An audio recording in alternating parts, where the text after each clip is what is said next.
Musta mga kaboxing, this is Boy Kalawang TV. So update lang po tayo mga idol sa naganap na official weigh-in nila Tyson Fury at Alexander Usyk na ginanap kanina sa Riyadh, Saudi Arabia. So dahil po dyan mga kaboxing, tumimba nga po si Alexander Usyk sa timbangan kanina ng 233.5 pounds.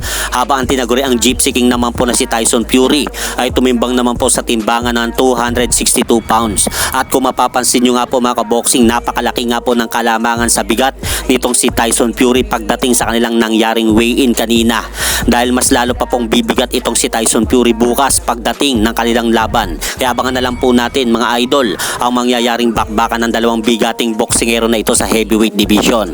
At kung sino nga po kila Tyson Fury at Alexander Usyk ang mananalo para bukas, ay siya nga po ang magiging pangalawang boksingero na naging undisputed sa heavyweight division. Dahil kung matatandaan nyo nga po mga idol, ang naging kauna-unahang undisputed sa heavyweight division ay ito pong si Lennox Lewis, matapos nga po nitong talunin si Evander Holyfield ilang dekada na ang nakalipas sa boxing. At pumunta naman po tayo mga idol sa magaganap na laban ng Emmanuel Baquero Navarrete versus Dennis Baranchyk na gaganapin po bukas din sa lugar ng San Diego, California, USA.